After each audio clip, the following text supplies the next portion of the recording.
Hey, what's going on, guys?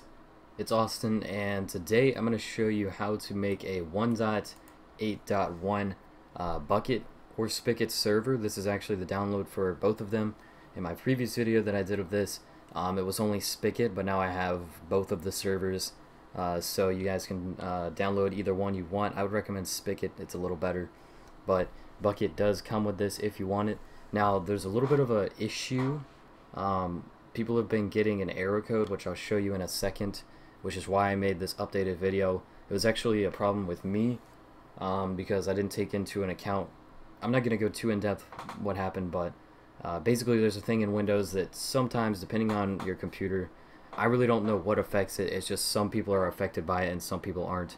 But there's something in their computer that makes it to where basically the Minecraft server won't run. It'll just kind of open and close, or either it'll run and then they'll just keep getting kicked from their server.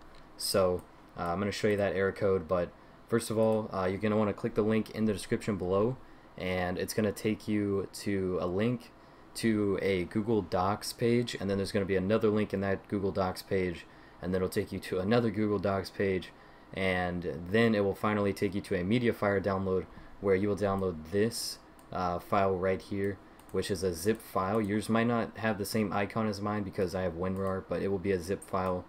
And if you have Windows, even if you don't have WinRAR, you should be fine. But I'd recommend downloading WinRAR and installing it because it's just really good. So here's what you're going to do after you've downloaded it. And the AdFly links are just to help me out, guys. I went through the trouble of doing all this, and I make a little bit of money off of AdFly. So that's just my way of rewarding myself, I guess, for doing this. But anyways, once you get this, you want to right-click it and hit extract to, and whatever the folder name is going to be, and then it'll give you this, and you don't need this anymore, so you can just go ahead and delete it unless you just want to keep it, and then open up that folder and then drag this out onto your desktop, and then it says already contains whatever, yes, and then X out, or actually you didn't have to X out, but then open this again, and it says read before you run this. This is very important, guys. You want to read this text file first, so I'll go ahead and read it to you guys.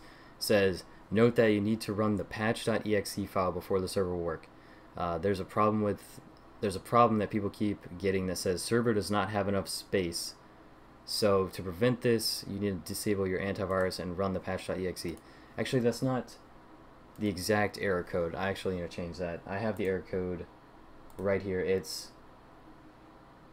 says could not reserve enough space for object. That's what the error code is. So I'm going to change that real quick for you guys. Could not reserve enough space, can't type, for object. That is the error code that it keeps getting.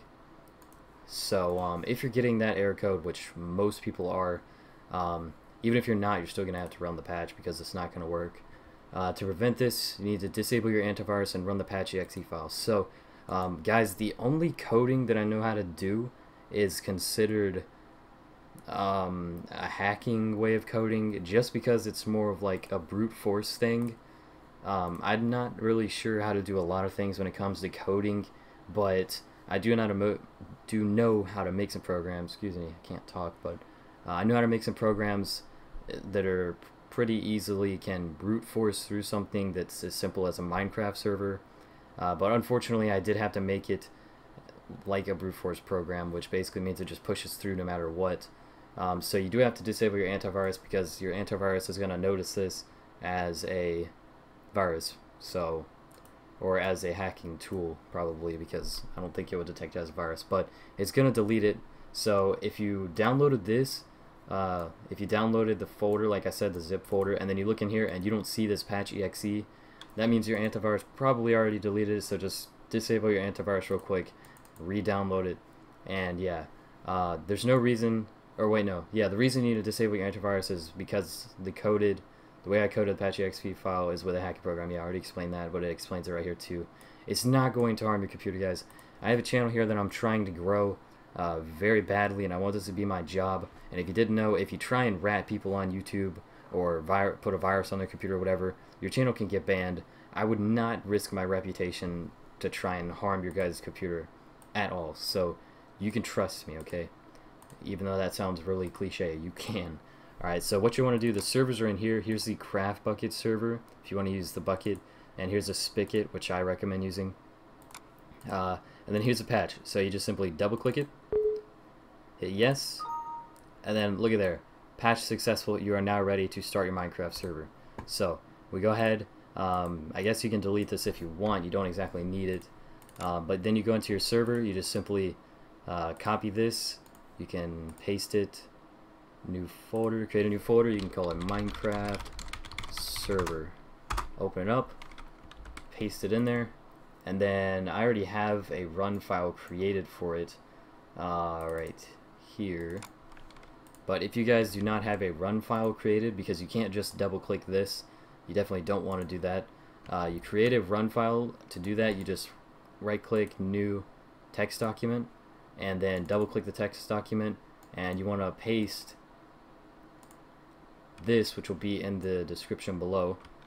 You want to paste this into the text document you just created, and then go to File, Save As, and then save it as start or launch.bat. Whatever you want the word or the name to be, has to be whatever that name is, .bat. And then all files, change the save type as all files, not text files, and then save it. And I already have one, so it's going to say replace. Yes, I want to replace it. And then you can X out of that, and that new text document you just created, you can just go ahead and delete. You don't need it anymore. And then to launch the server, just create on or double click on that batch file you just made, and it's gonna close probably because there's an EULA. Yeah, there you go. See, it stopped the server. So you want to go to the EULA, change this to true. But before you change it to true, make sure you go to their website and agree to their terms of service first. Then you set it to true, and then you go save, X out of that, run it again, and your server should run. So I'm gonna go ahead and launch Minecraft while that's running. So yeah, I'm gonna show you guys. As you can see, it says ready to play Minecraft 1.8.1 on Optifine, but just to be sure, I'll go ahead and go right here. It says ready to play Minecraft 1.8.1. Go ahead and hit play, and it's still loading right here. You can see creating spawn area, and now it says done, so your server is ready. So you can minimize those and go ahead and connect to the server. I already have it added. For you, you would need to go to direct connect and type in localhost. And for your friends to join, as you can see, I'm on it, and I'm on 1.8.1 Minecraft. And if I op myself real quick, op wilkso3, and then I do / game mode 1, I'm in creative. You can see we have all the new 1.8 ugly blocks. I think they're pretty damn ugly, but we do have all the new blocks. This is a 1.8 server, so there you know it works. Just don't forget about the patch, because you kind of have to have that, or you're probably gonna get the error code that everyone else keeps getting, that it can't generate enough space for the server. I'm not exactly sure what that error code is related to, but it's probably a coding error somewhere in the new 1.8 servers. I don't know, maybe Spigot messed up somewhere, but fortunately I figured out a way to get around it with the patch. So there you go, guys. That's how you make a Spigot 1.8 server. Like I said, if you want to join it, I already have mine added, but you would type localhost in the direct connect, localhost. See, there we go, we joined. And for your friends to connect, I'm not going to show you this because I'll end up showing you my IP address, but you would go to Google and type in what is my IP address, and then there'll be a big number that's displayed, and it'll say your IP address is, and then it'll say that. And if that doesn't work, go to ipchicken.com. I think it's what it is. Just Google ipchicken and click on the website link, and it'll tell you your IP on there too. And then to stop your server, you just type stop in the command thing, and it'll say press any key to continue. Press a key, and it X's out, and that's it. You don't need any of this, and there you go. That's how you make your Minecraft server. So yeah, I will see you guys in the next video. Thank you for watching.